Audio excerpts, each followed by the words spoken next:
A gente está aqui para poder compartilhar alguma vivência, alguma experiência, porque eu acredito que a vida é compartilhamento, né? E a gente vai sempre aprendendo uns com os outros. Então a vida ela é compartilhamento, é um aprendizado, né? A gente vai falar aqui um pouquinho sobre isso, né? A gente vai escutar a Clarissa falando um pouco também de Ubuntu daqui a pouco. Mas é um grande aprendizado, né? A gente vai falar aqui de algumas experiências da Fraternidade Sem Fronteiras. Sim, que é um projeto que cresceu muito, um projeto humanitário, né? Que cresceu muito. A gente vai refletir sobre isso também. Por que disso? Quais são os fundamentos, né? Porque até hoje eu também me pergunto. Não é que eu sei dizer o que é não, é verdade. Eu me pergunto também. Eu estou na busca de entender essas coisas, né? Alguma coisa a gente já sabe, outra a gente está talvez no caminho de descobrir. Porque no fundo a gente não sabe de muita coisa, a gente sabe de muito pouca coisa, né? É importante a gente se colocar no lugar, né? Que é um lugar de humildade perante a vida, porque somente através da humildade que eu acho que a gente começa quando a gente coloca aqui na cadeira de aluno, que a gente começa a aprender, né? Mas falando sobre Fraternidade Sem Fronteiras, que é onde a gente já tem alguma vivência, primeiro dizer o seguinte: bom, é uma organização que tem 5 projetos na África, 6 projetos no Brasil, são 74 polos de trabalho distribuídos, né, nesses locais, no Brasil e na África. Há uma corrente extraordinária, uma corrente amorosa de muita gente veio participar, e a corrente continua aumentando. Então isso me chama atenção também, né? Mas a missão dela, as pessoas veem, então são projetos sociais, projetos humanitários, né? Que tem a gente vai mostrar um pouco aqui para vocês 2 projetos, porque se a gente for aprofundar nos projetos, a gente não vai conseguir, vai ter que fazer um encontro aqui, um encontro maior, né? Quando vai ser esse encontro mesmo? Então, quando vai ser esse encontro? Aí teria que ser um encontro, né? Quem sabe? Mas, às vezes a pessoa fala assim, o trabalho humanitário, né? É uma organização humanitária que faz o trabalho lá com as crianças. O principal projeto é atuar nas regiões mais pobres do mundo, com as situações mais difíceis do mundo. Não. Esse é o resultado do que vem antes. Porque a missão da Fraternidade Sem Fronteiras, a missão número 1, é fraternidade. É fraternizar. É vivenciar a fraternidade. Essa é a missão principal. Por quê? E incentivar essa prática de fraternidade. Por quê? Nós acreditamos, e todos nós que estamos vindo, a gente está refletindo e está vindo nesse movimento, a gente já tem o intelecto e estamos tentando vivenciar essa fraternidade. É isso. A missão é essa. Se eu conseguir ampliar minha condição espiritual, psicológica, né? Ampliar e começar a ver, a quebrar as barreiras, né? Por exemplo, de nacionalidade. O que acontece hoje com os países? Fronteiras, né? E principalmente se é pobre e o rico, né? Imagina, quando você lê nas reportagens, né? Alguns países lá do Oriente Médio ou da África tentando entrar na Europa, e aí vocês têm um muro gigantesco e lá em cima ainda tem umas cercas eletrificadas, que se der um choque quase mata as pessoas. Meu Deus! Cadê a fraternidade, né? Que a gente sempre reflete. Cadê Deus que é Pai de todos, né? Nós somos filhos de Deus. A gente vai na igreja, vai no centro espírita, vai nas nossas reflexões e a gente reflete. Nós somos irmãos, filhos de Deus, né? E fazemos muro. Então, ainda no processo do conhecimento, a gente cria muros, a gente não é coerente ainda, né? E não vai muito longe quando você vai para a religião. Eu refletia sobre isso antes mesmo da fundação da Fraternidade Sem Fronteiras. Eu refletia porque a gente tinha fundado um projeto social numa região muito carente lá de Campo Grande. Aí estava nós lá no trabalho, eu sou espírita, e aí fazendo um trabalho social espírita ali, mas de repente do lado tinha uma igreja. E as pessoas já estavam se espetando, né? Mas peraí. E mais na frente tinha uma outra católica, e lá tem outro grupo. E eu refleti, mas como assim? Quem construiu essa fronteira, né? Quem construiu essa fronteira? Por que isso? A gente estuda sobre amor, sobre Deus, sobre Jesus, sobre, sabe? E você reflete sobre Buda e o outro reflete sobre, sabe? Você não vê essas fronteiras sendo criadas na religião. Quem criou essa fronteira? Por quê? Então, o caminho de fraternidade, a gente acredita que é o caminho da paz, sabe? É o caminho da paz. Uma vez a gente se reconhecendo como irmão, a gente não precisa então mais de fronteira, a gente pode trabalhar junto. E essa foi a ideia, de criar um movimento sem fronteiras religiosas, política, por exemplo.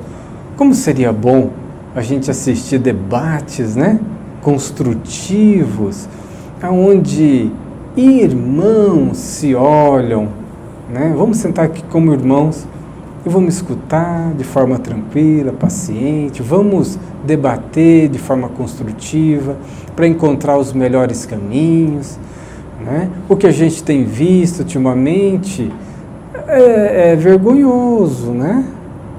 É vergonhoso. Por que não o diálogo, né? Quando você vê, às vezes, tá mesmo dentro dos congressos, né? Congresso Nacional, enfim, você vê cada um querendo puxar para o seu lado. E não é assim. Então, uma vez que a fraternidade esteja nas nossas mentes, nos nossos corações, tudo se transforma. O mundo se transforma, né? E é justamente essa base. Agora, é simples? Não, não é simples. Não é simples. Não mesmo. Né? Porque, de repente, estou eu lá no sul da ilha de Madagascar. Eu gosto de dar esse exemplo porque isso me chocou. Tá? Eu trago o que me chocou. Não estou fazendo uma reflexão do outro, é de mim mesmo. Né? Então, eu estou no sul da ilha de Madagascar. Então, assim, e aí eu encontro lá quase centenas de pessoas numa aldeia, onde eu chego e vejo as pessoas sujas, extremamente sujas, e estão vestindo trapos sujos. Eles não tomam banho, porque para tomar banho você precisa comprar água, e a água custa 50 centavos de real, 20 litros, mas quem tem dinheiro para comprar aquilo? Né? Não tem.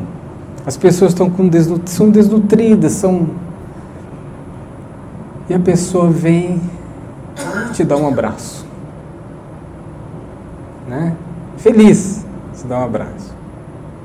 Instintivamente, e com os dentes todos estragados. Instintivamente você, né? Você nunca viu aquilo. É meu irmão? É minha irmã que está ali? Sim. É meu irmão. É minha irmã. E como então transpassar essa barreira e acolher e aceitar? É um processo que não é simples. Não é simples. Às vezes a gente leva a caravana e as pessoas saem chorando. Chorando. E vai para dentro da caravana chorar. Porque não aguenta aquela experiência. Mas o meu irmão, o dia em que nós, enquanto humanidade, olharmos, enxergarmos nele o irmão, eu já não vou mais fazer, eu não vou ajudar o pobre que está passando necessidade. Eu vou me movimentar para o meu irmão, é diferente, né? Então, um movimento de fraternidade, eu me coloco igual. Eu vou dizer, nossa, meu irmão, o que nós fizemos, né? Então, o movimento de fraternidade é isso. Ele é como se nós tivéssemos aqui 5 irmãos, tem um irmão que está precisando mais que o outro, né? O que você vai fazer? Os 4 ali vão se movimentar por aquele que está passando momentaneamente por uma situação mais difícil. Então a gente se movimenta. Por isso que a gente está nas regiões mais desafiadoras do mundo, né? E por isso que a gente está no Brasil, nas ruas, né? Com pessoas, nossos irmãos, né, em situação de rua. É por isso que nós estamos, quando a gente vê uma criança com epidermólise bulhosa, né, que é doença de pele raríssima, você se movimenta porque é algo tão desafiador, né? Uma criança com microcefalia, uma instituição que trabalha dando apoio a crianças, né, com doenças raras, sem nenhum apoio governamental então a gente chega muito mais próximo.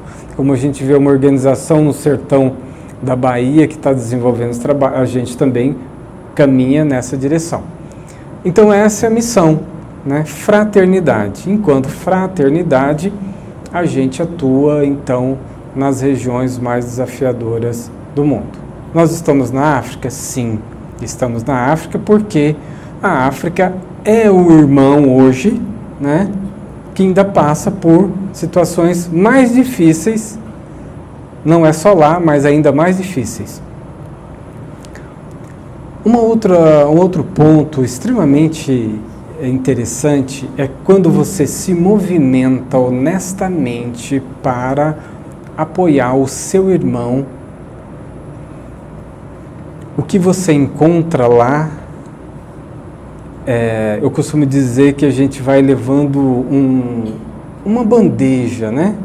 Uma bandeja de quitutes, né? De salgados, de doces, né? Você vai entregar um presente. Só que quando você chega lá, você recebe um banquete. Você recebe um banquete. Eu vou dar alguns exemplos para você sobre isso, tá? Nós estamos entrando, imagina, numa sala de aula onde as crianças não escrevem com o dedinho no chão porque não tem lápis, né? Não tem caderno. E aí a professora, nossa amiga, Maria Aparecida, vai com cadernos e lápis. São 4 salas, ela começa de uma distribuindo lápis e cadernos, lápis e caderno, lápis e caderno. Chega na 4ª sala, ela verifica que ela não tem lápis suficiente para todas as crianças. Lápis suficiente para todas as crianças. Então ela fica um pouco angustiada e diz, eu vou ter que fazer como eles fazem, que é pega um lápis e corta em 3 pedaços e dá um pedacinho para cada criança. Ela ficou sentindo, mas eu vou ter que fazer isso, né? E já iam começar a cortar o lápis em 3, para que cada criança tivesse um pedacinho de lápis. Aconteceu nesse inteirinho que uma criança que estava na frente levantou a mão e disse, professora, eu posso ter um lápis inteiro? E aí a professora Maria Aparecida olha, o coração bate, Eu vou ter que falar não para uma criança que está pedindo um lápis para mim, né? Enquanto eu vou dar metade para os outros. Então ele vira para a professora que cuidava da sala e disse: professora, o que eu faço? E a resposta da professora, da mãe, professora africana, disse: faz o que o teu coração mandar. Ela disse: o meu coração manda que eu dê um lápis inteiro para ele. Então dê. Ela deu o lápis inteiro. A criança se levantou e mostrou para a sala. Todos aplaudiram. Todos aplaudiram. Ele conseguiu atingir o objetivo dele. Aquele menino conseguiu o lápis que ele queria. Toda a sala vibrou positivamente pela sua conquista.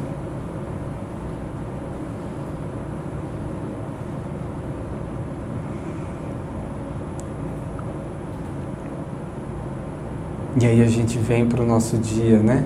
A gente está vibrando porque a filha da vizinha passou na faculdade. A gente está vibrando. A gente ficou feliz porque o nosso colega de trabalho conseguiu comprar um carro novinho. A gente vibrou porque ele conseguiu comprar a casa. Gente, ele comprou a casa. Vamos vibrar, todos vamos bater palma. Ele conseguiu superar. Ele conseguiu superar uma depressão, uma desilusão. Ele conseguiu. A gente faz isso. Ou a gente fala: mas por que Deus fez isso para ele, não fez para mim? Por que tem que ser ele? Como que nós somos educados? Quem ensina quem? Então a nossa criança lá nas aldeias, lá no fundo, que não tem nada, nem um lápis no caderno. Então vem nos dar uma lição extraordinária de humanidade. Humanidade, talvez, que a gente precisa refletir. Nós precisamos. Existem outros contos que a gente faz, né?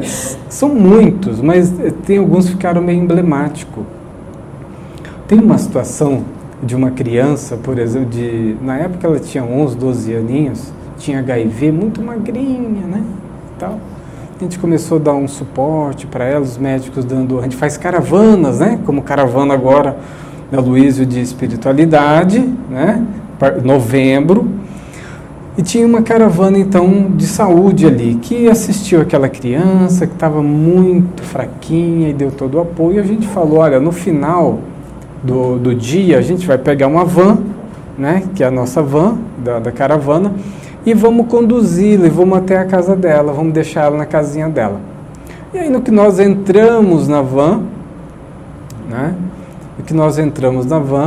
com a criança que entrou ali, e tinha uma pessoa que tinha levado pirulitos. Então tinha ali uma meia dúzia de pirulito e deu para a criança. Na época, a Malfa, os meninos conhecem a Malfa. Deu para a Malfa aqueles 6 pirulitos. A Malfa pegou os pirulitos, muito feliz. E aí a van saindo.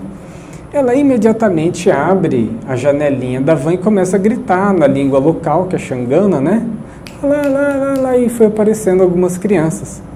Ela pegou um pirulito para ela e jogou os outros 5 certeiramente para cada uma das outras crianças.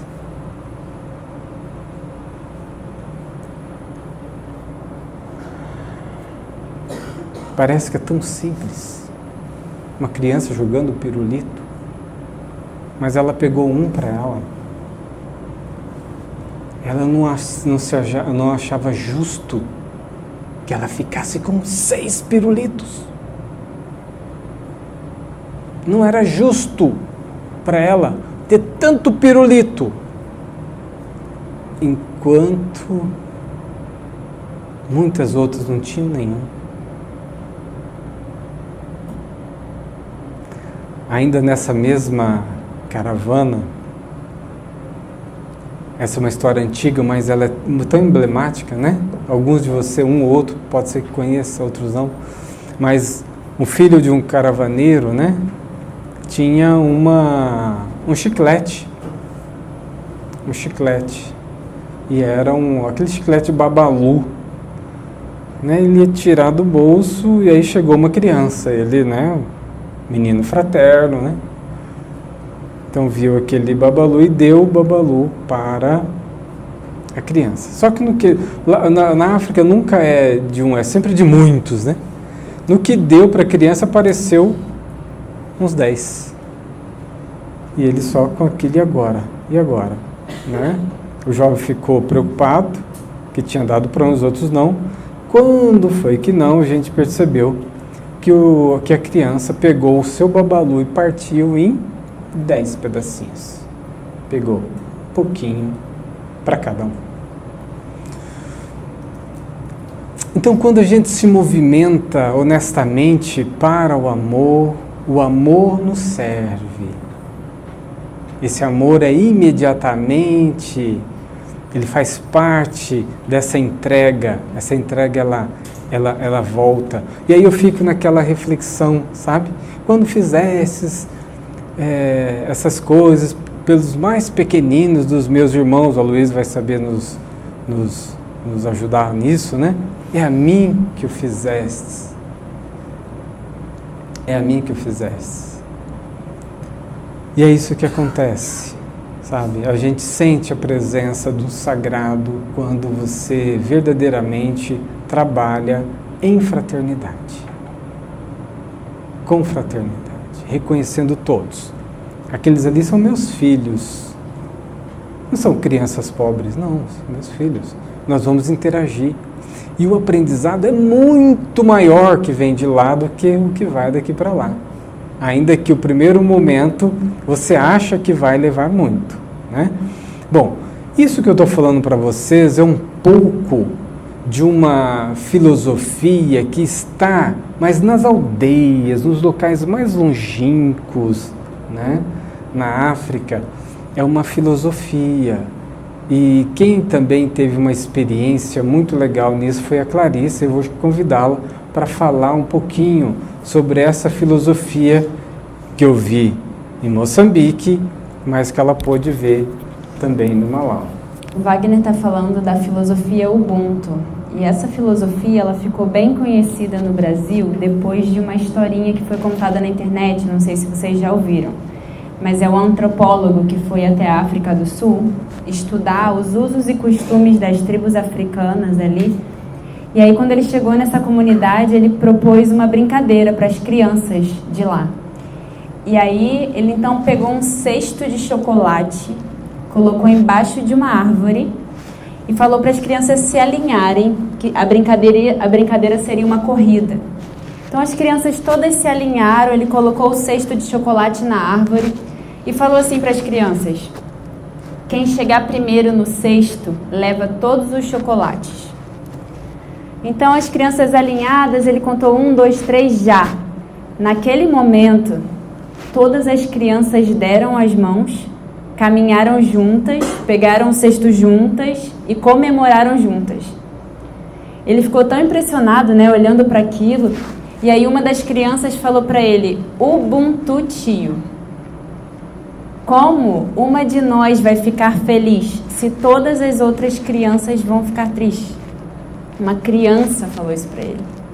Então isso é Ubuntu. Ubuntu é uma filosofia, uma ética antiga africana que significa eu sou o que sou, porque somos todos nós. Quem tem Ubuntu entende que nós precisamos uns dos outros. Desde que a gente nasce até quando a gente morre, a gente precisa de outras pessoas. Se você pensar o que você sabe hoje, tudo que a gente sabe na vida a gente aprendeu através de outro ser humano. E é isso que essa filosofia fala. A gente lendo, né, sobre os estudiosos aí de Ubuntu, tem o livro Contentamento até que fala de Ubuntu, que é muito interessante. E eles falam pra gente assim: as suas vulnerabilidades, as minhas vulnerabilidades, as minhas limitações estão aí para me mostrar e para te mostrar que você precisa um do outro. Porque o que é a minha limitação talvez seja seu ponto forte. E assim a gente se complementa. Então eles falam que o Ubuntu é complemento. Os seres humanos são complementares. A gente tem crescido numa sociedade cada vez mais, né? Até a forma das escolas e tudo como a gente é educado, que a gente tem que ser independente. Independente de tudo e de todos. Eu lembro escutando assim, até da minha família, não, você não pode depender de ninguém, você tem que trilhar seu futuro. E esses estudiosos falam, não, os seres humanos são interdependentes. Os seres humanos precisam uns dos outros. E o que é mais interessante de tudo isso é a gente encontrar essa filosofia no local mais simples. A gente encontrar o Ubuntu nas casas de um campo de refugiados. Eu estou no Malawi desde 2016. E lá que eu conheci a filosofia Ubuntu. Por mais que eu tivesse escutado sobre a teoria, mas lá eu vi na prática. E isso chama muito a atenção, como é que a gente vê o Ubuntu, compartilhamento, fraternidade nos locais mais pobres. No meu primeiro mês no Malawi, eu fui para lá para ser voluntária, pensando, eu vou lá ensinar o que eu sei, eu vou lá trabalhar, me doar e dar. E aí eu chego numa casa, eles me convidam para jantar. E aí eu deixo um dinheirinho com ele, já que eu ia jantar, eu falei, aqui um dinheiro, já fica para o jantar e para o almoço do dia seguinte. Eu deixei o dinheiro e fui para minha casa. Quando eu retornei, a casa estava lotada de gente. Eles chamaram todo mundo ali da comunidade, ao redor da casa deles, que não tinham o que comer. Eu fiquei tão chocada com aquilo, que eu cheguei na casa e eu perguntei, por quê? Eu perguntei para eles, por quê? Eu queria entender o que passava na cabeça deles. Se eles não iam ter para amanhã, como é que eles estavam dividindo o que eles tinham? E aí a resposta foi, Clarissa, se tem gente passando fome hoje, como que a gente vai guardar comida para amanhã? Amanhã Deus vai nos ajudar. Alguém vai nos ajudar, mas se a gente tem hoje, a gente precisa dividir. Naquele momento, eu pensei em tanta coisa e também pensei que eu pensava que eu estava indo para a África porque eu tinha que ensinar o que eu sabia, ou que eu tinha que dar o que eles não tinham. Claro, a gente vai para a África, a gente ajuda, a gente colabora, mas como o Wagner falou, a gente dá um prato, a gente recebe um banquete. Porque eu fico refletindo, a gente já refletiu muito sobre isso, sobre a pobreza e a riqueza, né? O que é ser pobre? O que é ser rico? O que a gente vai levar desse mundo? Quem que está sendo rico aqui? São aqueles que estão cheios de valores, que sabem compartilhar, que entendem o sentimento do outro, ou a gente que está aqui querendo ser rico só em bens materiais? Então eu acho que é isso que eu escuto de todo mundo que vai para a África. São histórias ubuntus e são esse sentimento de ficar tão impressionado como a gente encontra o Ubuntu na simplicidade, como parece que a nossa sociedade está mais focada no biológico, né? A minha família, os meus filhos. E aí você chega lá, vê um monte de mãe africana cheia de filho adotivo, dividindo o pouco que tem com crianças órfãs. Isso é um pouco de Ubuntu. Nosso projeto no Malawi chama Nação Ubuntu. A gente está no campo de refugiados de Dzaleka, onde vivem 53 mil refugiados, principalmente da República Democrática do Congo. Essas pessoas, elas moram num país, falando do Congo especificamente, um país muito rico em diamantes, em recursos naturais. Esse recurso agora que precisa para a produção de todos os smartphones é no Congo. E é por isso que a guerra está lá, tem muitos interesses, muita coisa por trás de tudo isso. Então você vê pessoas que estavam numa terra de diamantes, de um dia para o outro elas foram atacadas, tiveram que fugir.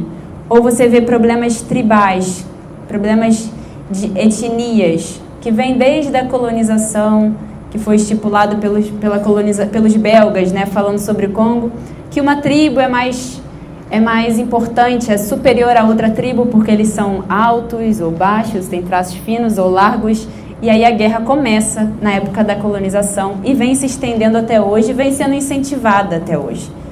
Então você vê pessoas fugindo com a roupa do corpo, do Congo. Aí sai do Congo, passa em Burundi, são recusados. passam em Ruanda, são recusados e vão descendo a África até eles encontrarem um local que aceite eles.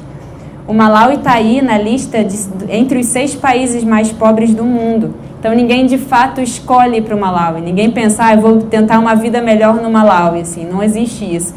Até porque nesse campo de refugiados, as pessoas chegam lá, pessoas como nós, tinham uma vida normal. Tem médicos, engenheiros, arquitetos, enfermeiros, professores, pessoas que tinham uma vida normal. De um dia para o outro tiveram que fugir para sobreviver. Chegando lá, a lei do país não aceita que eles trabalhem. Então, os refugiados não podem trabalhar. As crianças só podem estudar se tiver escola dentro do campo. Se não tiver, não pode. Não pode sair dali.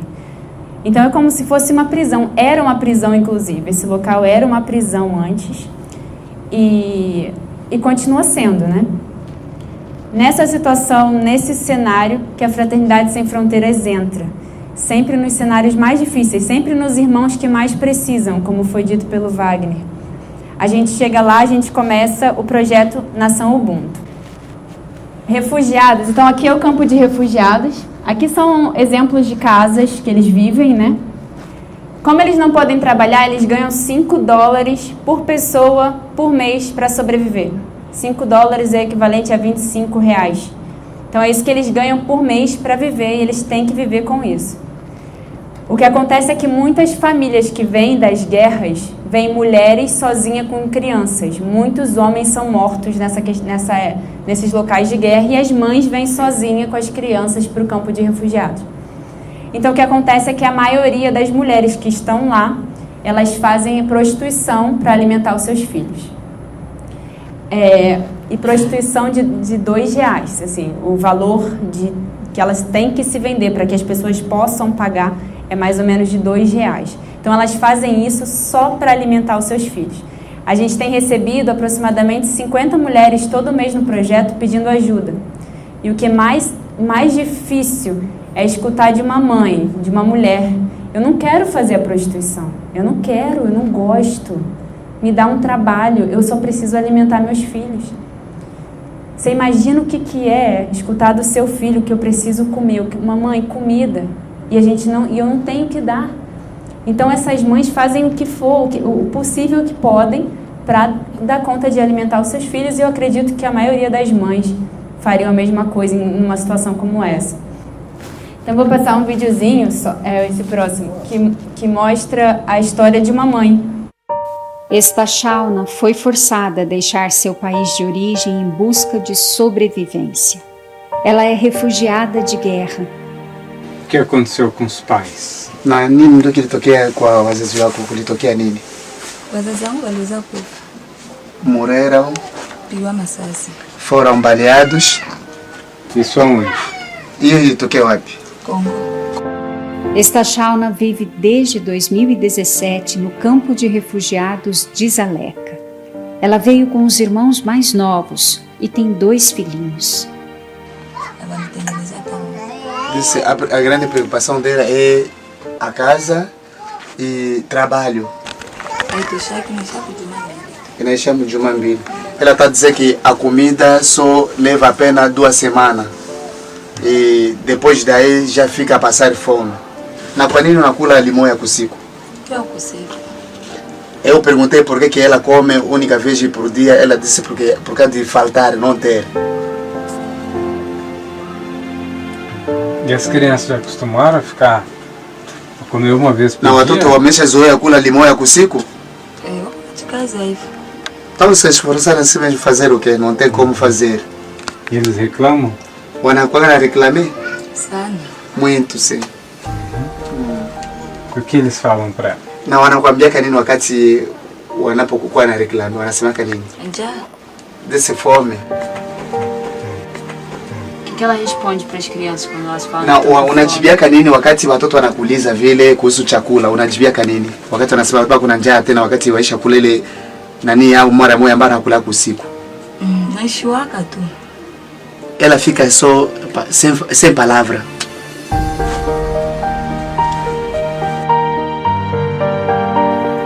Ajude as mães refugiadas de guerra do campo de Zaleca. doe $50 ou R$250 por mês. A sua doação fará um bem enorme. Vai criar oportunidade de trabalho digno para as mães no cultivo da terra. Vai contribuir para a sustentabilidade do projeto Nação Ubuntu, que está criando um novo modelo de vida para refugiados. Vai garantir o alimento dos filhos e semear esperança no coração das mães. Mães do campo, semear oportunidade, colher dignidade. Uma campanha permanente do projeto Nação Ubuntu, da Fraternidade Sem Fronteiras. Então, vendo essa situação dessas mulheres no campo, a gente criou uma campanha, né, de apadrinhamento de mães. Então, as pessoas podem apadrinhar uma mãe para que ela entre no projeto. E ela vai ganhar um salário, vai trabalhar para a produção do alimento no projeto e não vai mais precisar fazer a prostituição. É Mães do Campo. E dentro do site da Fraternidade Sem Fronteiras, no projeto Nação Ubuntu, você vê essa opção. Aí se você, cada mãe, o custo dela é R$250. Pode ser que não dê para uma pessoa dar R$250, mas ela dá 50, uma próxima pessoa dá 50 e a gente junta e tem uma mãe. Aí ela entra no projeto. Entrando no projeto, ela tem um trabalho. Então ela vai ganhar esse salário todos os meses. Ela vai trabalhar para ajudar na produção do alimento, na horta do nosso projeto, e ela vai ganhar esse salário dela. Então é uma forma de ajudar muito digna, porque a gente dá trabalho e ela trabalha e ela recebe o salário dela com muita dignidade pelo trabalho que ela fez e pela dedicação dela.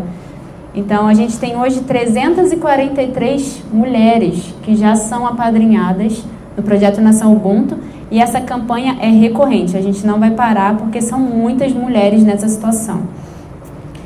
Como eu disse, tem muitas crianças sem escola para estudar. Hoje são mais ou menos 10 mil crianças que não têm escola no campo de refugiados Aleca. E é por isso que a gente começou a nossa escola. A gente tem agora, em setembro, adicionamos mais crianças e vamos estar com 800 crianças na escola. Então a gente tem essa escola Nação Ubuntu, baseado na metodologia montessoriana. Temos 2 professores brasileiros que estão lá para treinar professores, formar a população local para a gente dar uma educação de qualidade para as crianças refugiadas. A gente tem oficinas de trabalho. Como os refugiados não podem trabalhar, a gente está criando trabalho dentro do nosso projeto. Então a gente tem a produção de biocarvão, pode passar? A costura é muito legal, que já é um departamento que é autossuficiente, ou seja, a gente não investe mais com doações. Eles vendem tudo que eles produzem e ainda ajudam o nosso projeto com o recurso que entra. Então, eles recebem um salário e ainda sobra para ajudar o projeto. A gente utiliza lixo orgânico, a gente utiliza serragem e para dar a liga, a gente usa aipim, mandioca. Faz tipo um mingau de mandioca para dar a liga. E a gente também utiliza o carvão, porque lá na África não tem energia, não tem luz, não tem gás. Então, para cozinhar é só com carvão e árvores. Então, o resto da população, resto de carvão que eles usam e é jogado fora, a gente também utiliza para a produção desse biocarvão. A gente tem o sabão, também usamos a mandioca e o aipim para fazer o sabão. E aí usa também soda cáustica e perfume, algumas coisas. A gente também está vendendo sabão ali num preço bem mais barato do que os sabões que tem para vender lá ao redor. Casas, a gente está construindo casas. Os refugiados chegam, então, no campo, eles não têm... eles recebem uma terra. Então, o governo fala assim, ó, tá aqui sua terra, constrói sua casa. Mas quem que foge da guerra com a roupa do corpo, que vai ter dinheiro para construir casas? Então, a gente tem a campanha também Casas do Coração, que a gente constrói casas, agora fechando, até agora, né, a gente construiu aproximadamente 150 casas no campo de refugiados. E a gente continua também sempre com essa campanha, porque cada vez mais está chegando pessoas. O campo foi feito para 9 mil pessoas, hoje são 53 mil pessoas. É para esse projeto que o Aloysio vai fazer a caravana em novembro. É uma caravana de espiritualidade. O foco é a gente estudar o Evangelho, estudar a mensagem de Jesus uma parte da manhã e botar a mão na massa na tarde, né? Então a gente convida todos vocês que gostariam de participar desse momento. Vão ser 10 dias no total. Ano passado a gente fez com o Simão Pedro, não sei se vocês conhecem ele, mas foi muito legal. E agora a próxima que vem, em novembro, é com a Luísa. Para finalizar, eu vou passar um videozinho do projeto Nação Ubuntu como um todo. E aí vocês podem ver, assim, tudo que eu estou falando, vocês podem ver aqui no vídeo. Um encontro do coração.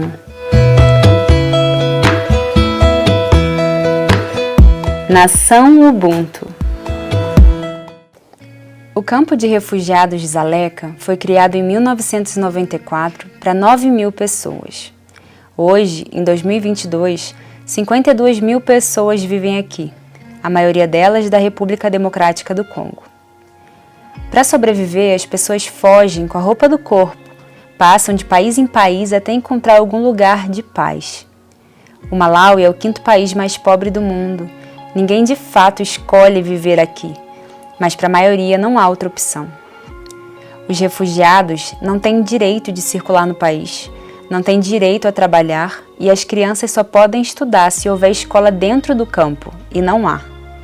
São mais de 10 mil crianças sem acesso à educação e milhares de pessoas sem trabalhar. Todos dependem da ajuda humanitária mensal da ONU de $5 por pessoa por mês. $5 para viver o mês inteiro. É isso que cada um recebe aqui. O projeto Nação Ubuntu nasceu em dezembro de 2018 com o objetivo de unir nossos corações em prol dos refugiados, de nossos irmãos e irmãs que vivem nessa situação desumana. Aqui temos nossa escola Ubuntu com 500 estudantes que se alimentam 2 vezes por dia e recebem educação de qualidade, baseada na metodologia montessoriana. Temos nossas oficinas de trabalho com o objetivo de gerar renda para os refugiados e sustentabilidade para o nosso projeto. A costura, que produz roupas lindas, a produção de sabão com óleo reutilizado, a carpintaria e a produção de carvão ecológico com lixo orgânico.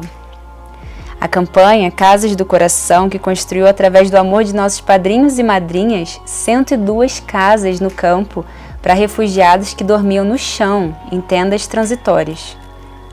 As caravanas que vêm com tanto amor até aqui e trabalham incansavelmente.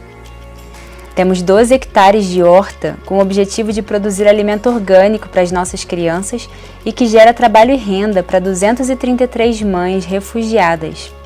São nossas mães do campo, que para elas criamos um projeto especial de acolhimento para que não tenham mais que fazer prostituição somente para alimentar seus filhos.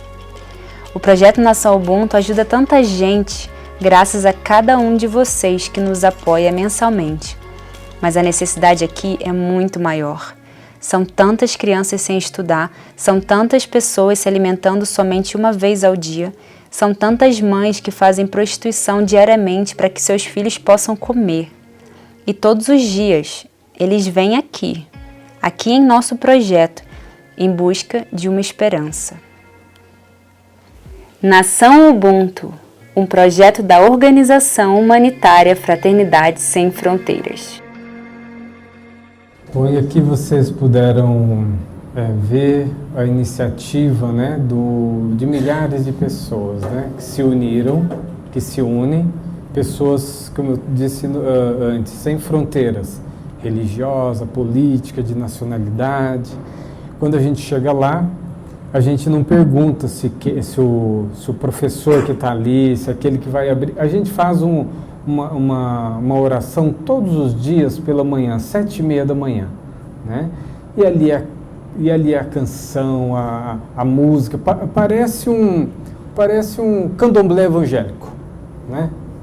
Porque são toques de tambores, né? Congos, coisa mais linda, que energia boa, né?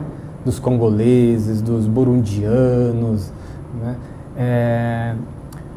E as canções, né? As canções de louvores, as danças típicas, uma riqueza, uma coisa gostosa, sabe? Ninguém pergunta qual é a sua religião. A gente está junto, a gente ora junto, né? Não importa, às vezes a gente descobre uma religião diferente. Não, vem para cá, vem, ora para nós aqui, faz uma meditação, traz o que você tem aí que a gente não conhece, né?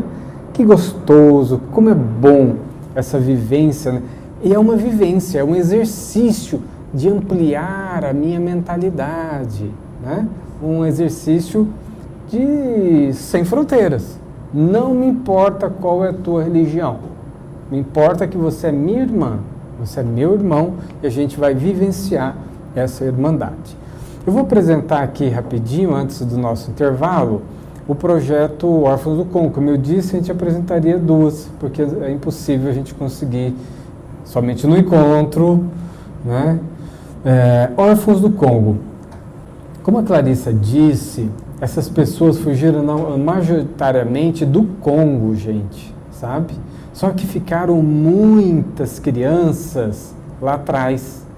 Ficaram muitas crianças que não conseguiram, muitas famílias que não conseguiram sair. E foi por isso que nós fomos para lá, para ver o que estava acontecendo, porque diziam que tinha milhares de crianças órfãs sem apoio. Então isso me chamou a atenção e nós fomos como?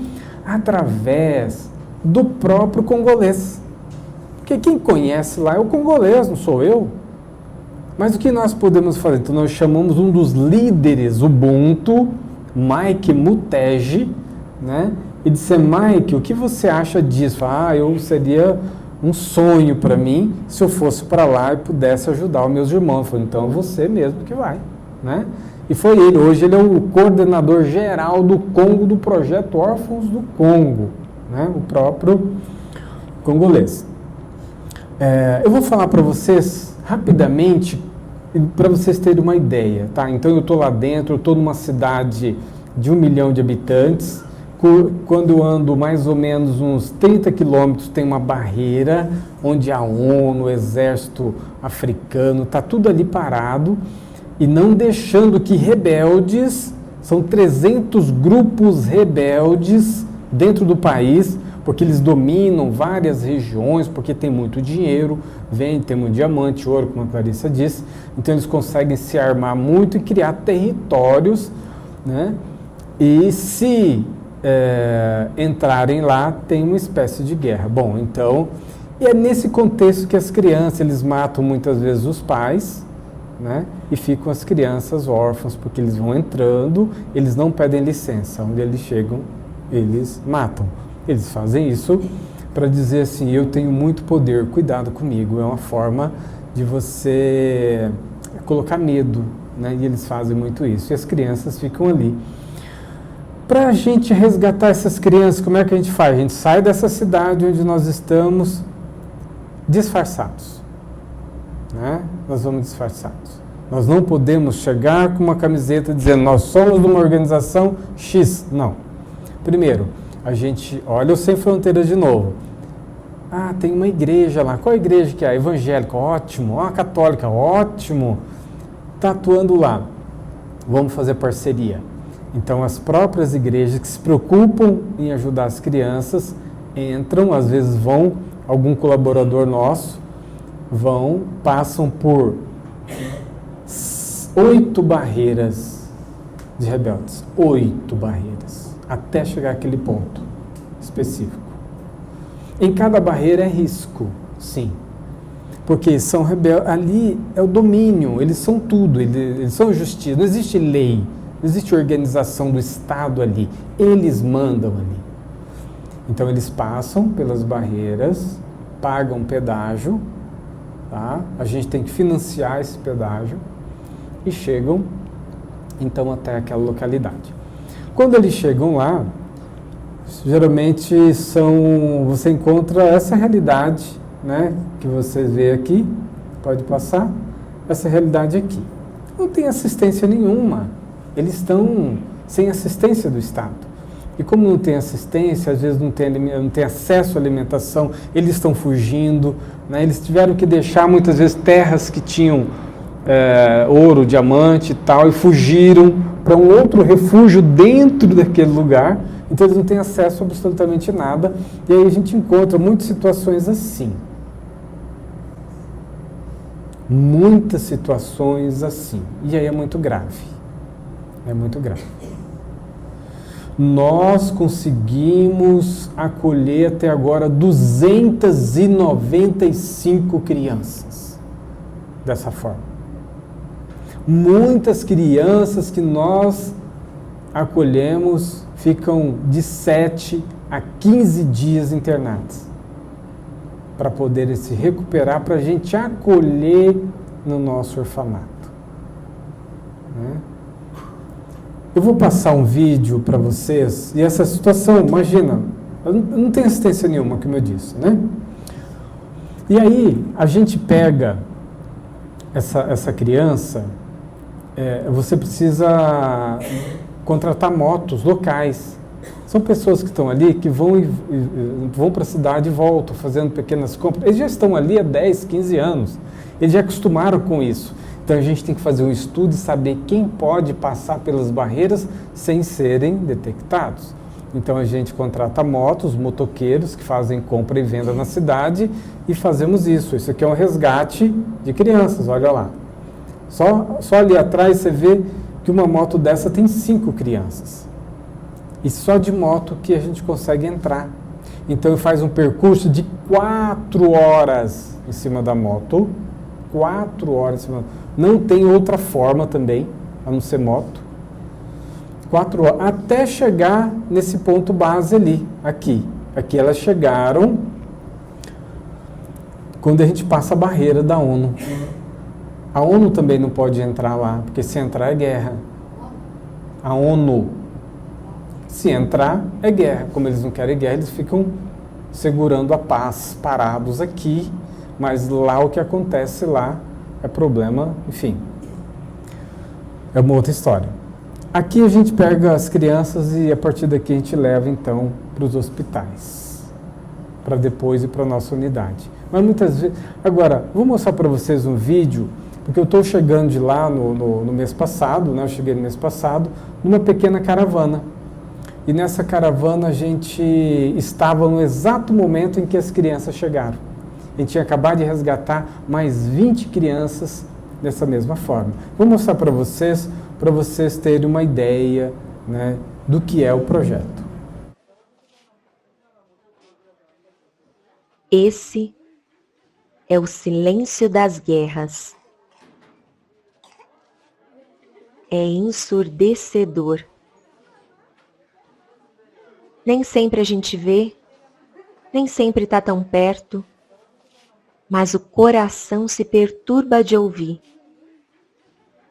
Quando as crianças chegaram no nosso orfanato, recém-resgatadas de zonas de conflito na República Democrática do Congo, o silêncio se fez presente. Tão presente e tão intenso que a gente ouviu os gritos no olhar. Até o choro de algumas das crianças se fez sem som, e tivemos que superar a dor vista e sentida para agir e para amar. Elas tiveram seus pais mortos pelos rebeldes, muitas viram o exato momento, e nós éramos apenas desconhecidos, estranhos, que nem falávamos a língua delas, mas estávamos movidos pela nossa humanidade. Foi então que nos comunicamos pelo amor.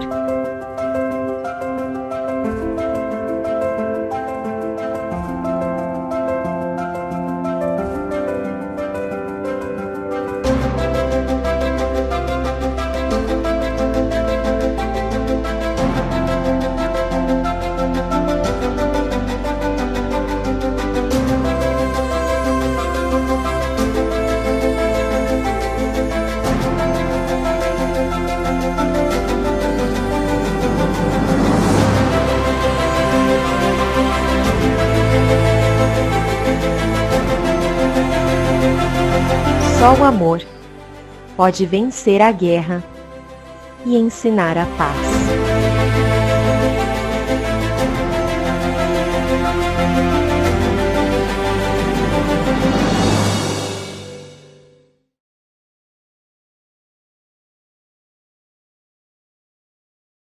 Esse foi um momento bem desafiador. Todos nós choramos, todos. Foi impossível não chorar naquele momento. Mas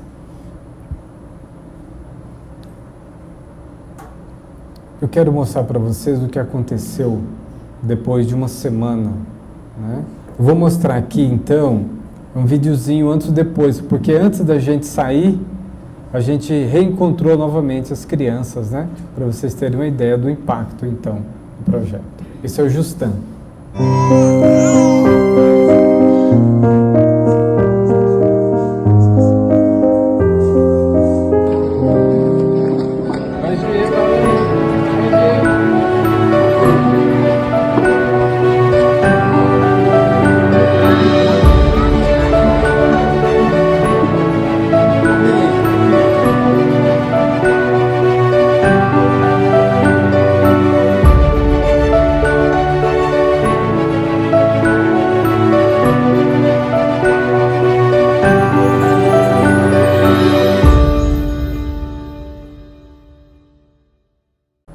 E olha só, esse era o Moise quando chegou, depois de 2 meses, ao tamanho do Moise. Próximo, ó, Asante.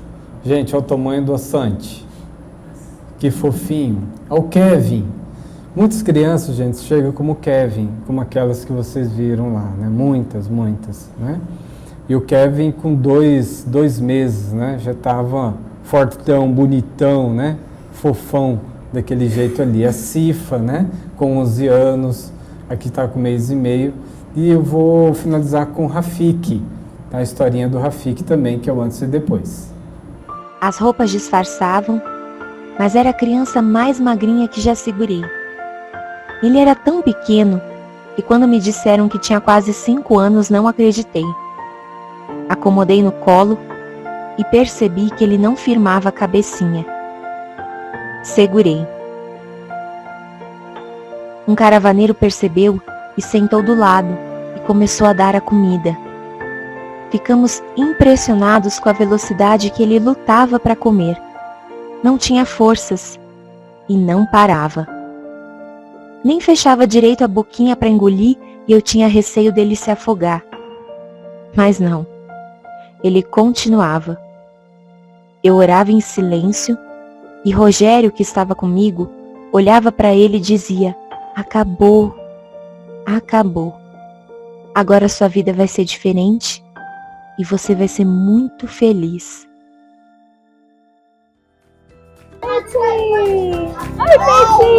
Só não sabíamos que veríamos tão cedo essa felicidade e ainda antes de irmos embora de volta para o Brasil.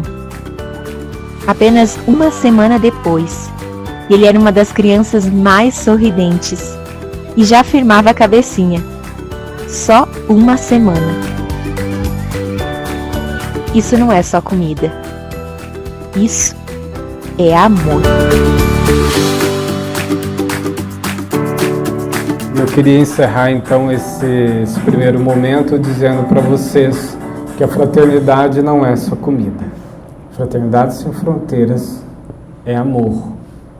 Eu convido vocês a fazerem parte, a nos ajudar, a levar essa mensagem para mais longe. Todas as vezes que a gente vai resgatar as crianças, os colaboradores nos contam que há mais ou menos 400 a 500 outras pedindo, pelo amor de Deus, nos leve. Ou algum adulto que diz, leve, por favor, porque é uma esperança. E a gente só tem condições de fazer isso quando a gente consegue construir mais uma casa, quando a gente consegue ter mais padrinhos para poder dar... a gente sempre trabalha correndo atrás. A gente sempre trabalha abrindo muito mais vagas do que aquilo que a gente pode. E eu digo para vocês, a gente nunca ficou sem amparo, né? Nunca ficou sem amparo.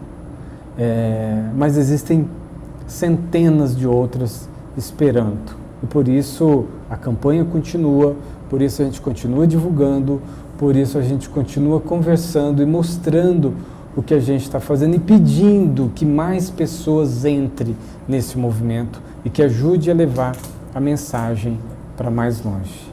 Muito obrigado. Nesse momento, passo aqui para o nosso querido Luiz. Parece que vocês estão com o olho suando aí. Cisco aqui. Bando marmando, chorando, hein?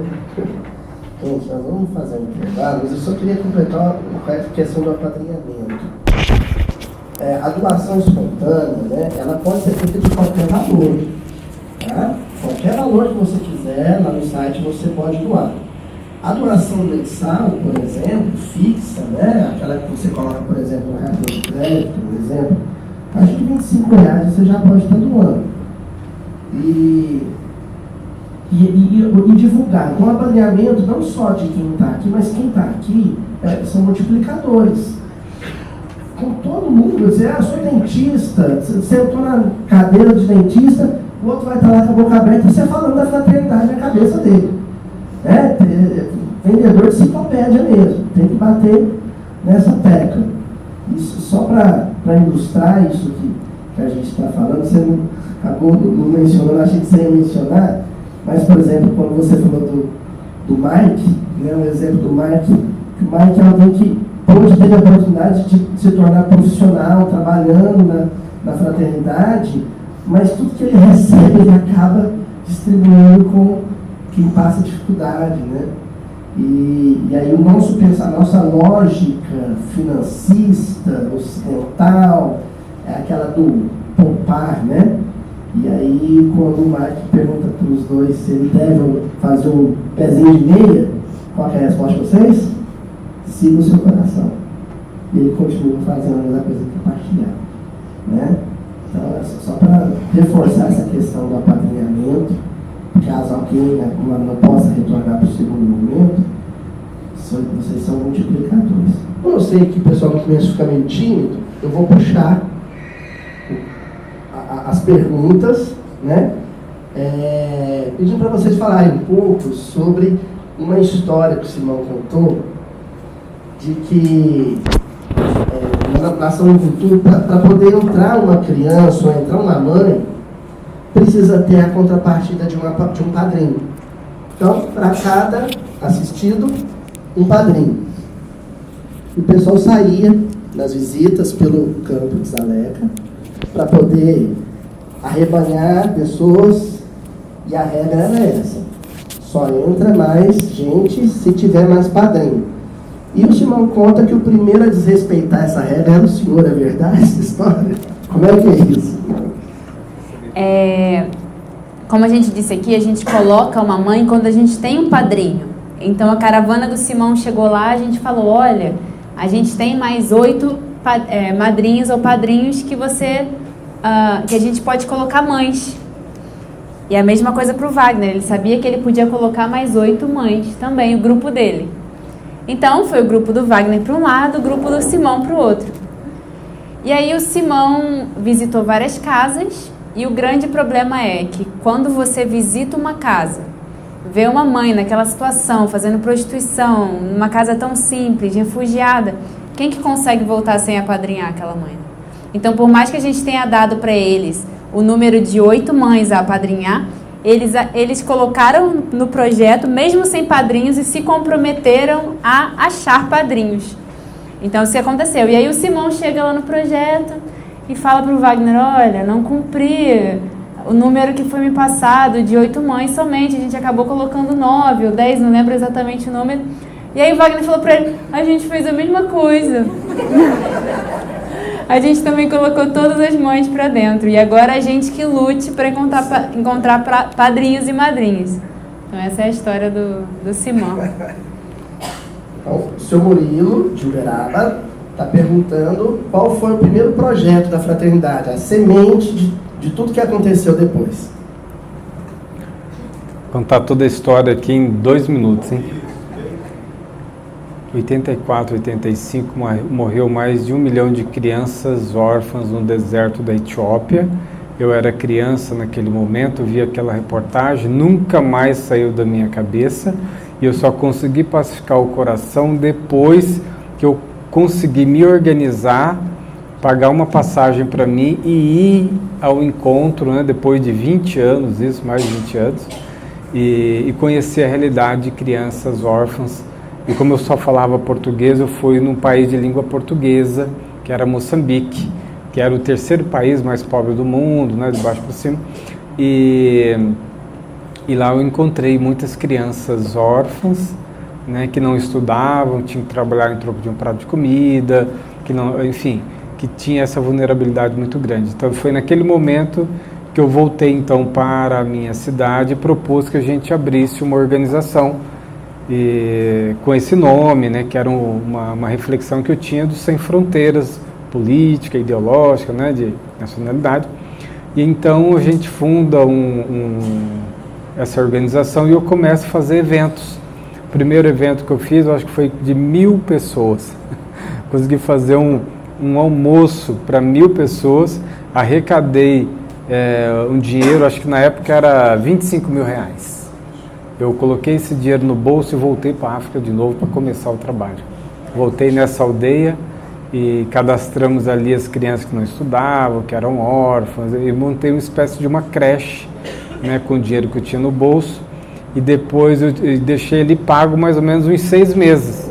Era para ser 35, foi 70 na sequência, e eu voltei com uma ideia do seguinte: bom, como tem muita criança em situação muito difícil, o que eu vou fazer? A cada padrinho que chegar, que fizer o apadrinhamento, eu coloco uma criança lá. E assim nasce todo esse movimento de fraternidade. A gente foi divulgando com os amigos, né? Fazendo pequenos eventos, e assim começou o movimento. Hoje já são de 35 crianças idealizadas, no início já são 35 mil crianças. E aquelas primeiras 70, várias delas já estão formadas hoje, né? Se não me engano, são 7 ou 8 que já estão formadas. E tudo nesse acompanhamento e nesse apoio dos padrinhos, as campanhas, as caravanas, né, que dão subsídio à continuidade dessa obra de amor. Então, a pergunta dela é o que acontece com as crianças que a gente resgata, né, lá no Congo. Então, a gente constrói primeiro orfanatos, né? A gente constrói casas, lares, onde tem mães cuidadoras. A gente comprou 3, agora 4 hectares de terra, e a gente está construindo casas. E ali tem as mães cuidadoras, a gente faz playground, a gente está com o projeto agora da escola, né? A gente prepara um espaço para elas, porque a gente não consegue fazer adoção na África. Como teve muito problema no passado de tráfico de crianças, foi aconselhado que suspendessem, né? E é muito difícil na África. Existem alguns países que conseguem, mas no Congo já não tem a adoção internacional. Seria algo interessante, a gente até foi atrás disso. Seria um caminho, né, que a gente estava até disposto a trabalhar em cima disso. Mas até o presente momento não tem, e a gente vai cuidar das crianças, né? Lá, todos que chegamos lá somos os papais, as mamães, os titios, né? Então a gente acolhe com muito amor. Mas o projeto tem muito amor, muito amor. O meu irmão, ele ficou lá ajudando nas construções, né? Durante uns 6 meses, um pouco mais. E ele falava assim para mim, falou: mano, as crianças são maravilhosas, mano. Elas nos abençoam. Elas nos abençoam. E eu vou falar para vocês que, assim, a cidade, a região é muito conflito. Você chega lá, o pessoal tudo armado, né? São aqueles caminhões que passam cheios de militares com armamentos, né, pesado e tal, que passam pelas ruas e tudo. Então é meio tenso, né?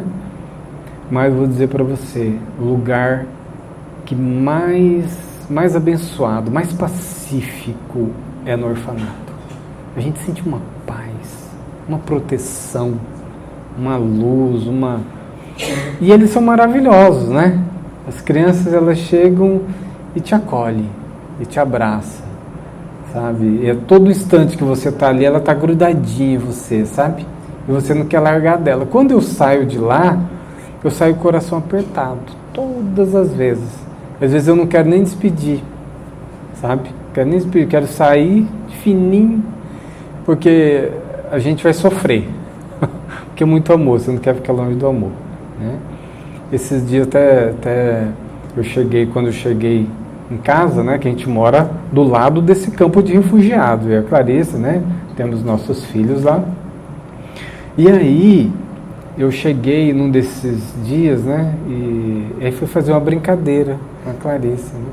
Falei, sabe, Luz, vamos mudar para o Congo, porque lá tem muita criança órfã, a gente adota uns 200, lá faz uma casa grande, né? Que a gente acolheu, tem 14 na nossa casa, né? Vamos lá, que lá a gente acolhe uns 200, né? E olhando para ela, ela parou, ficou pensativa. Ela falou, olha, então, o problema é que os nossos, a gente não tem a documentação dos nossos, a gente não pode levar eles, então não vai dar. Então ela levou a sério o que eu falei. Ela estava pensando em como ir, que não dava para ir porque as crianças não têm documento, não dava para levar as crianças, né? Mas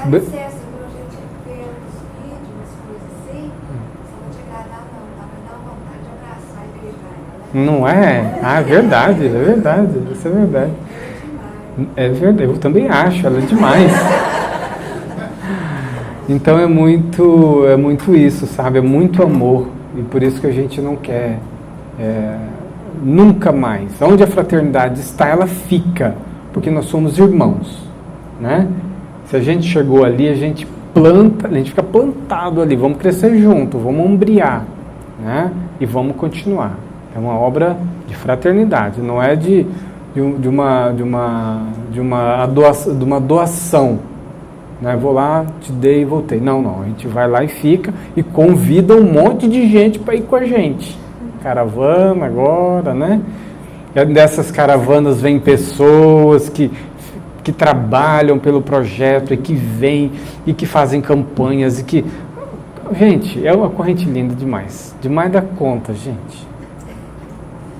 A Marineida aqui de Uberaba está perguntando se já aconteceu de um caravaneiro ir e não voltar. Bom, isso aconteceu com a gente, né? A gente foi e não quis voltar. Mas sim, tem muita gente que tem vontade, né, de ficar. A gente tem no Malawi, por exemplo, dois brasileiros.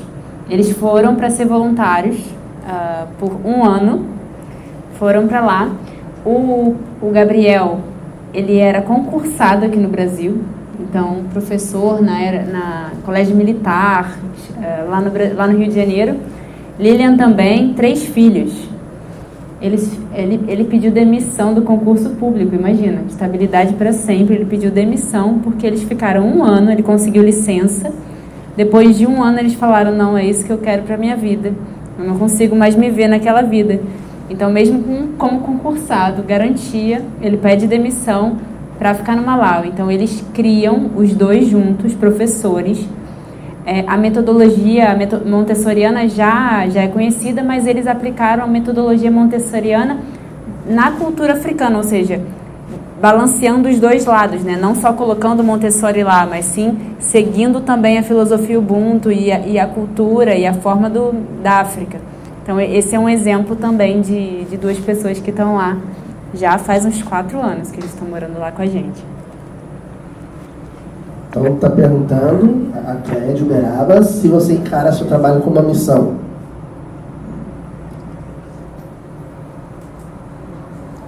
Olha, então, olha só. Então, vamos pensar nesse negócio, né? Vamos pensar nesse negócio. Gente, primeiro eu fui para esse trabalho como uma mistura de ideal e dor, tá? Dor da alma, uma busca junto com o ideal, né? Tudo muito misturado, né? Mas o que me levou que me levou à busca do amor foi a dor. Tá? Eu não vejo como, nem de perto, o negócio de missionário, né? Mas sim agora, depende do ponto de vista, né? Depende do ponto de vista. Mas eu vejo que a organização, ela tem sim uma missão. A organização como um todo tem uma missão. E essa missão, ela é de levar a mensagem do Sem Fronteiras, que todos nós somos irmãos, fortalecer essa mentalidade, tá?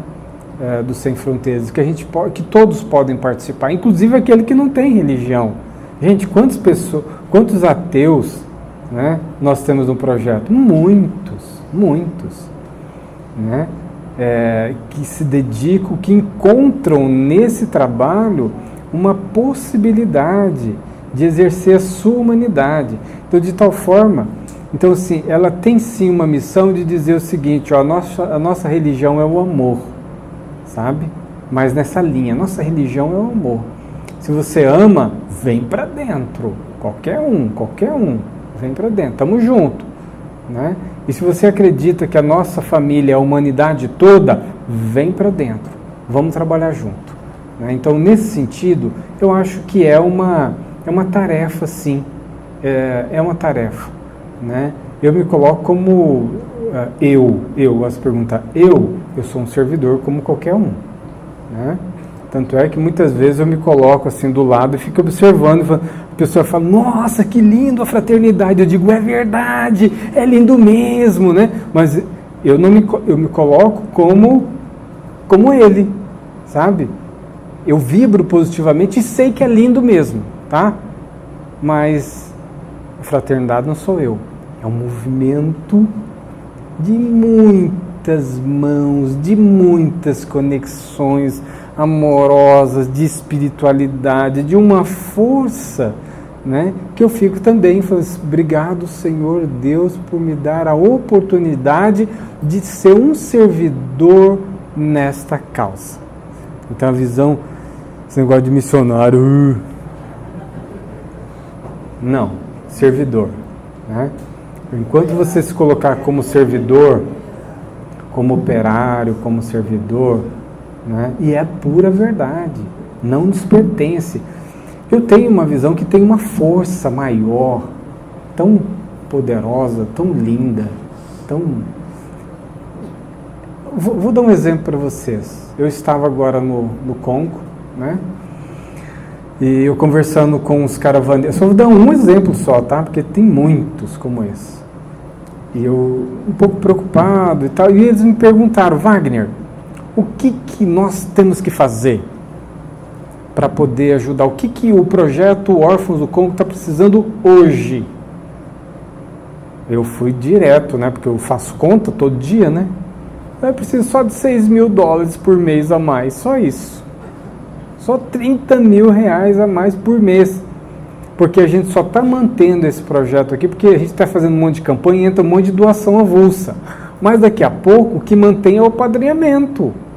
Daqui a pouco eu não vou ter esse dinheiro. E aí? Eu tenho a criança, vou ter o dinheiro, o que eu vou fazer? Vou ter que cortar a comida da criança, ter que mandar um monte de colaborador embora, né? Como é que eu vou fazer? Então essa é a minha preocupação, precisamos disso. Então nos ajude a divulgar. E todo mundo divulgando. Gente, 48 horas depois, eu tinha exatamente 600 novos padrinhos. Eu comecei a rir, de alegria, né? Gente, o que é isso? Era uma necessidade, né? Que a gente tinha. Então, naquele momento a gente vibrou, a gente viu a força do coletivo, a força do amor e a proteção divina, a condução sagrada que vem do alto, né? Pelo menos naquele momento a gente ficou feliz, né? Porque a gente fica feliz agora e já começa a pensar nas outras que a gente vai acolher, tá? A gente vibra positivamente, fica feliz, daqui a pouco já volta a trabalhar, porque existem muito mais crianças nos aguardando. Por isso que a gente continua, a gente não para. Antes de passar para a Sueli, depois eu passo para a senhora, só fazer um comentário sobre essa questão do apadrinhamento. A fraternidade não funciona como uma empresa convencional. Em um período de crise, ou se estiver faturando menos, você reduz o quadro de funcionários, ou reduz as horas dos funcionários, ou dá férias coletivo. Porque você não vai fazer isso com uma criança, né? Como é que você faz? Uma criança órfã, você fala, volta para sua terra lá no tempo, depois se a melhorar as coisas, a gente chama de volta. Não funciona. Então a gente falou da doação espontânea para iniciar o projeto, como por exemplo, do campo, tá? Mas depois o apadrinhamento é o mais vital para manter. E aí vale qualquer coisa. Eu lembro quando eu e a Giovana, a gente fez um trabalho em 2018 com o pessoal do Brasil Pai Se Acolhe, né? Os venezuelanos. E foi exposto, porque foi junto a universitários, né? Aí eu elaborei um projeto de extensão lá na UNIUB e coloquei um monte de menino direito, eu tinha que atrair mais meninos. Aí eu ficava mostrando para eles o site da fraternidade, até que as meninas viram na lojinha o Alok mostrando uma camiseta. Aí eu disse, não, sou Alok. Eu falei assim, se comprar camiseta, vem junto. Né? Vamos comprar camiseta. A gente fazia essas brincadeiras para atrair a moçada, porque vai passando, né? A internet é importante, mas ó, boca a boca, tá, gente? Então, arrumem padrinhos. Mas qual que é a história da mãozinha? Então, quando eu fui, eu estava um pouco angustiado, né? Porque eu tinha fundado essa primeira unidade que já tinha 112 crianças no projeto, né? E aí recebemos um pedido de uma aldeia que estava precisando muito, chamada Muzumuia. E chegou isso pelo Skype para mim, eu estava no Brasil, chegou o pedido para abrir uma nova unidade. E eu disse, mas fiquei com a vontade de falar sim, mas eu não podia, porque não tinha dinheiro, nem para 112 que a gente tinha começado. Mas deu uma vontade de falar sim. Eu falei sim. E saí preocupado, peguei o carro e saí agora. Não tenho nem para 112, mas eu falei sim. E saí dirigindo o carro preocupado. Aí cheguei num grupo, Carlos Sanches, um grupo bem no centro de Campo Grande, né, que vende livros, né, um grupo espírita que tem lá. E cheguei e contei essa história para ele. Eu falei, então, de quanto você... eu acho que tem umas 60 crianças lá, mais ou menos nesse caso. Falei, faz o seguinte, então você só precisa de 58 padrinhos, porque eu e a Beth já vamos apadrinhar. E eu queria que você viesse aqui no sábado e contasse essa história aqui. Aí eu fui, um videozinho, contei a história ali. E tinha uma publicitária que escutou a história, né? E ela disse para mim, o que você precisa de publicidade? Eu falei, pensa aí, como comunicar, né? Falei, fala um pouquinho do projeto. Falei para ela. Depois de uma semana, uns 5 dias, ela me chamou no escritório dela e ela abriu e me mostrou essa mão. Falei, o que é isso, gente? Me contou a história, né? A mão, então, significava a união, o trabalho, né? As diversas cores, significando as diferentes pessoas, né? As diferentes religiões, as diferentes nacionalidades, e a mão que faz, a mão que trabalha, e o amor, né? E o coração no meio dessa mão, significando tudo isso movimentado pelo amor e tal. Eu falei, não acredito, né? E assim, foi amor à primeira vez. Falei, não, tá feito. Ela queria talvez que ela fizesse outras sugestões. Eu falei, não, pronto, é isso aí, né? Então foi e a partir disso, né? A partir disso veio as camisetas que a gente conseguiu vender, ter mais arrecadações, né? E a partir dela também foi as emissoras de televisão começaram a nos procurar e já fizeram reportagens, né? A partir desse momento, né? Então assim, sempre tem uma história por trás que gera uma conexão, né? Então foi isso, foi uma inspiração. E ela até hoje é que faz os vídeos pra gente, né? Que faz as edições e tudo, trabalha até hoje com a gente. Só fazer uma observação antes sobre as mãozinhas, um spoilerzinho para a caravana de novembro.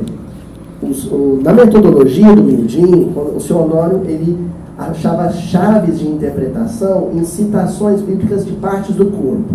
Então, por exemplo, lavar os pés, purificar os sentimentos. E aí a história da mão. Nessa decodificação bíblica, toda citação bíblica que faz referência à mão é obra, é realização, é o fazer. Então, pronto, né? A Lohana está perguntando sobre como foi a experiência da pandemia no trabalho da fraternidade. Então, não sei te explicar por que na África não teve um impacto grande o Covid. A gente não via pessoas morrendo, a gente via pessoas com Covid, mas elas ficavam muito bem, assim. Chegou no campo de refugiado, por exemplo, tinha uma área de isolamento para Covid, mas fizeram uma quadra, os refugiados ficavam lá, e quando você viu, tinha uma quadra de futebol, eles ficavam jogando futebol o dia inteiro, e todo mundo com Covid. Então, a gente não viu essa... muitas pessoas falaram pelo contato que eles têm com diversos vírus e bactérias e coisas na vida, né, pelas dificuldades da África, ou talvez pelo sol, fica muito em contato com o sol. Ninguém sabe explicar. Muitas teorias já vieram, mas, de fato, não sentimos, não vimos, não escutamos nenhuma pessoa sequer em todos os projetos da fraternidade que tenham morrido por Covid, ou nem que tenham ficado mal por Covid. Então, em relação... A gente foi complicado, a gente tentou fazer a coisa do isolamento, mas as comunidades... Imagina, um campo de refugiados, falando do Malawi, né? As comunidades todas estão em conjunto, por mais que a gente fizesse isolamento dentro das salas de aula, as crianças estavam tudo juntas, né? Então, Deus ou não sei o quê... Claro, fala.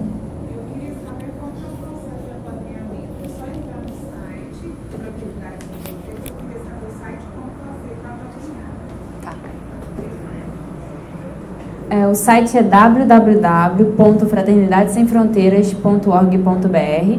Então você pode ir lá, você pode escolher qual projeto que toca seu coração. São diversos projetos, a gente apresentou só 2, mas são muitos. E que bom que tem pessoas que são tocadas por diferentes projetos, porque todos precisam muito. Então é só ir lá, escolher seu projeto, apadrinhar a partir de R$25. Você pode ser uma madrinha ou um padrinho da fraternidade.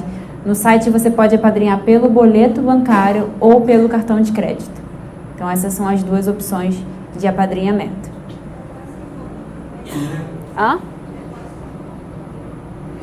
Então, o depósito em conta você pode fazer, só exige que você vá até o seu banco e faça o cadastro.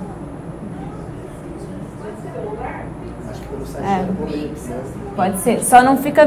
aí você faz em contato com o telefone. Não dá para fazer no apadrinhamento a opção depósito bancário. Mas aí você pode fazer, entra em contato com a fraternidade e faz o seu cadastro. Transferência automática, todas essas opções são possíveis. Mas na hora do apadrinhamento no site, as opções são boleto e cartão de crédito. Mas quem quiser transferência bancária, qualquer outra, é só entrar em contato no próprio site da fraternidade. Tem um chat que a gente responde na hora, dias de semana, de segunda a sexta, tem sempre pessoas ali disponíveis para o chat. Então, qualquer dúvida é só entrar no chat. Tem os WhatsApps da fraternidade, também tem pessoas ali disponíveis. Então, qualquer dúvida, qualquer necessidade de conversa sobre transferência automática ou depósito em conta, é só entrar em contato com a gente. A Fernanda, ela daqui de Uberaba, está fazendo 2 perguntas. A primeira é se a fraternidade tem um projeto com crianças vítimas, por exemplo, de mina terrestre ou que nascem com alguma deficiência de nascença. E a segunda pergunta, se no resgate há uma preocupação também de resgatar junto objetos ou bichinhos que são de estimação do socorrido. Seria isso? Eu atendi uma família da Venezuela, né? Venezuelanos Araus, e a única coisa que as crianças tinham era um cachorrinho em São Paulo. Então, aquele cachorro, ele tinha uma importância para aquela família, e para aquele núcleo de crianças. Então, assim, né? Sobre... A gente não tem um trabalho específico, mas a gente apoia em todas as situações. Né? Existem locais, ainda não apareceu para nós, né? Porque se tiver a gente vai acolher.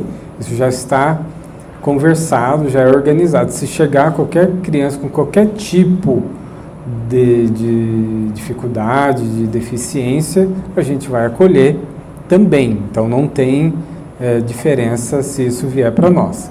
Mas todas as situações dos outros projetos a gente ajuda com cadeira de rodas, com apoio, levando ao médico, pagando às vezes até mesmo alguma questão no que se refere à medicina, né?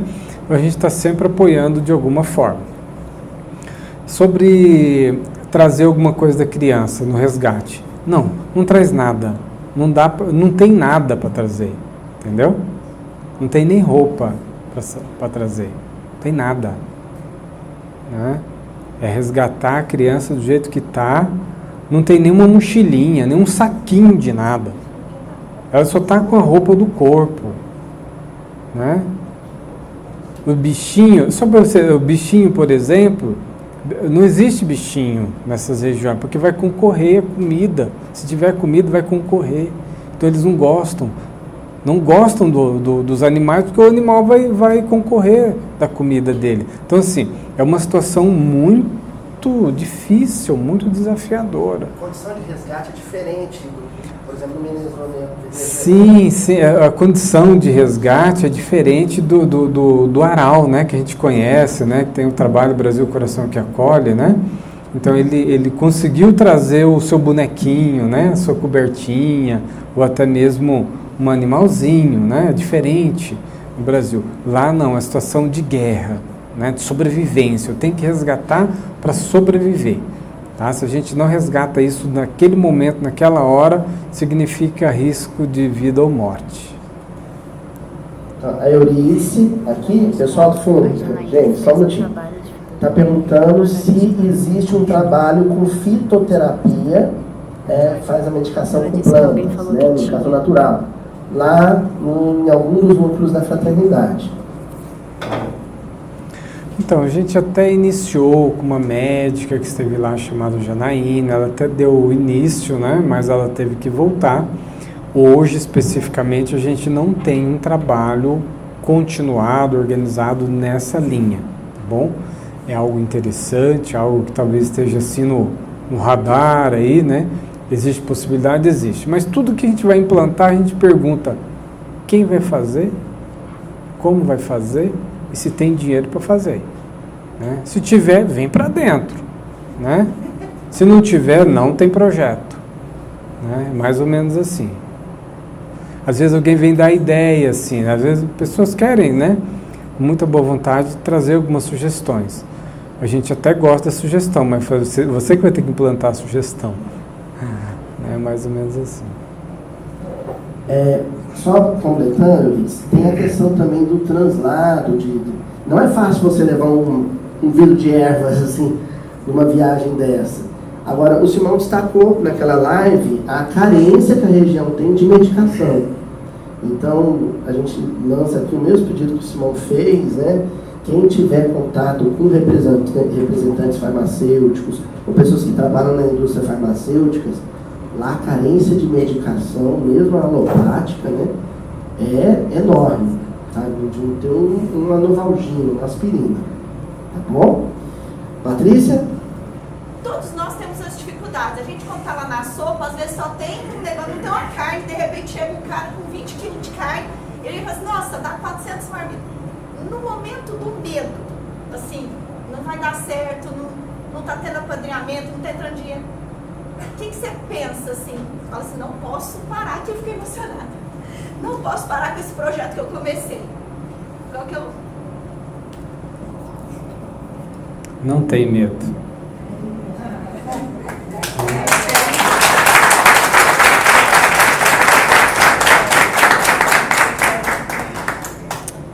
Não tem medo.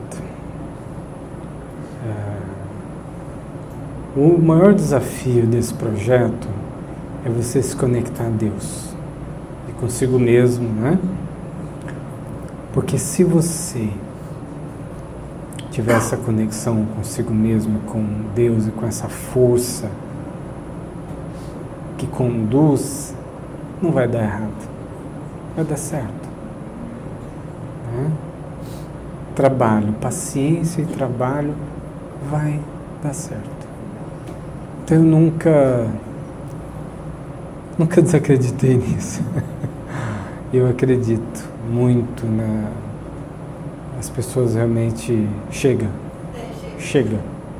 O que tem que chegar, chega, né? Agora, você precisa cuidar de você, né? A simplicidade no processo, a humildade perante a vida e todos, né? A confiança, o trabalho, né? Tem que acordar e trabalhar. E fazer a sua parte, não estacionar, né? E o exercício do amor, a gente não ama. Na verdade, a gente não ama. A gente não sabe o que é talvez essa força do amor. Mas o esforço honesto, né? Porque é uma prática também, a cada instante, né? Você poder olhar com respeito e você não ama, dá um carinho, dá um olhar, sabe? Esse esforço já é tudo que a gente pode fazer e existe a multiplicação dos pães. Você precisa dar a tua migalha, o teu pouquinho. Quando a gente dá isso de verdade, isso a gente faz, isso a gente pode dar. A minha migalha eu posso dar, né? Isso eu consigo. Mas o que vem após isso é lindo, né? Então é isso. Obrigado. E queria agradecer, antes de passar para a pergunta final, agradecer o FAS, Colégio FAS, aqui representado na Adriana e na Simônia, que recebeu a gente com tanto carinho, né? Hoje no almoço a gente estava conversando sobre isso. Existe um movimento silencioso em torno da fraternidade relacionado à educação. Muitos caravaneiros educadores, o projeto da escola.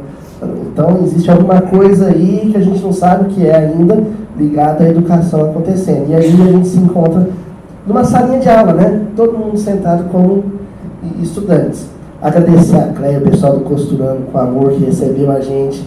E, assim, deixou todo mundo emocionado com o projeto. Conheçam o projeto, procurem a Cleia agora no final, porque ela está precisando de trabalhador, porque ela tem coisas grandes para organizar com o resto do pessoal. E reforçar o convite para a caravana. Mesmo quem não puder ir agora, né, se organize, porque vai ter outras, ou então divulgue, tá? Do dia 11 ao 19 de novembro, entrem lá no site da Fraternidade, na abazinha de caravanas, vai ter lá o projeto da Ação Ubuntu e vai ter a opção de novembro, que é essa que a gente vai estar coordenando. Senhor, eu ia fazer essa pergunta também. Uma das fronteiras que tem que ser derrubada é a da língua. E aí? Então, sobre a língua, é a gente que tem que lutar para entender eles, né? Não são eles, a gente que está indo até lá, então a gente que aprende o francês, que aprende o inglês. Mas claro que a gente tem tradutores, e é muito bom, porque mesmo no campo de refugiado tem pessoas de Moçambique, então eles são tradutores para a gente da língua Swahili, que é a língua principal do Congo. Então a gente tem tradutores nos locais, mas tanto o inglês e o francês a gente correu atrás de aprender. Por exemplo, na pandemia a gente ficou dedicado no estudo do francês. E agora, hoje em dia, a gente fala francês e isso facilitou totalmente a nossa vida. E a língua local africana, a gente ainda não aprendeu, espero que um dia a gente aprenda, mas a gente tem tradutores. Em todos os projetos a gente tem tradutores que falam inglês ou francês. Todo mundo que foi para a escola, no Congo, por exemplo, no Madagascar, sabem o francês. Todo mundo que foi à escola em Moçambique fala o português. Então, são as línguas oficiais dos países, apesar da língua local e a língua mais falada serem as línguas africanas. Jojo. Antes de você falar, só uma observação. Por que eu perguntei do Jojo e do Patrick? porque numa live que quando o Simão voltou, perguntaram pro Jojo, para ele, o que era a vida. E até aquele momento eu reparei uma coisa. A Clarissa estava se comunicando bem, fazendo meio de campo ali no francês e no inglês. Mas na hora que foi para definir o que é a vida, ele preferiu falar na língua mãe. E aí o tradutor precisou ser o Patrick, não foi? E eu observei que aí alguma coisa tão profunda que não podia ser a língua do colonizador. Sim, exatamente. O Jojo, ele veio, ele congolês, perdeu os pais no Congo, então a casa dele foi atacada. Primeiro o pai foi morto, logo depois que o pai foi morto, a família começou a ser ameaçada, então ele foge do Congo com a mãe e os irmãos. Não sabiam para onde. Começaram a fugir, chegaram na floresta. A mãe pisou numa madeira, numa árvore, e ela ficou presa ali. Não tinha o que eles fizessem que conseguissem soltar. Acho que você nem sabe essa história. Não tinha o que fazer que eles conseguissem soltar o pé da mãe daquela árvore e nem cortar aquela árvore que era muito grande. Naquele momento a mãe deles fala: vai, cuida dos seus irmãos, vocês têm que sobreviver, me deixa, e chegou a ser agressiva ao ponto de falar: vai embora daqui, me deixa.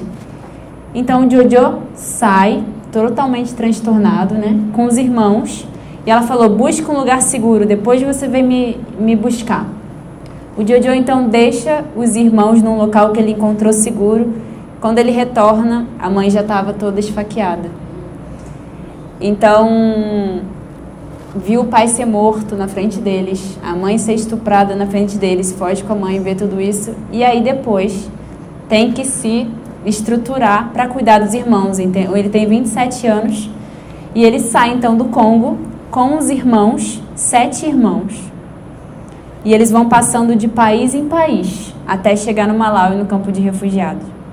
Quando você vê o Jojo, você não acredita que ele vivenciou tanta coisa difícil, porque é uma pessoa tão bonita, tão... Quando você escutem a gravação, de repente ele pode contar para vocês aonde encontrar, mas ele é de uma gratidão, é de uma espiritualidade, é de uma fé em Deus, de tudo. A liderança com os irmãos, a união dos irmãos dele é algo impressionante, uma coisa que ele construiu. Ele está aqui no Brasil agora aprendendo sobre peixes para implementar lá no Malawi para a gente começar a produzir os peixes. E interessante que ele me mandou uma mensagem ontem, ele falou: você vai para o Malawi logo, então... Eu só trabalho com os irmãos deles continuarem aquela união, mesmo que eu não esteja lá. Assim, você vê a pessoa tá no Brasil, vendo tudo diferente, sabe? Em vez de pensar só em si, ele continua pensando em como manter os irmãos unidos, em como a gente cuidar bem dos irmãos.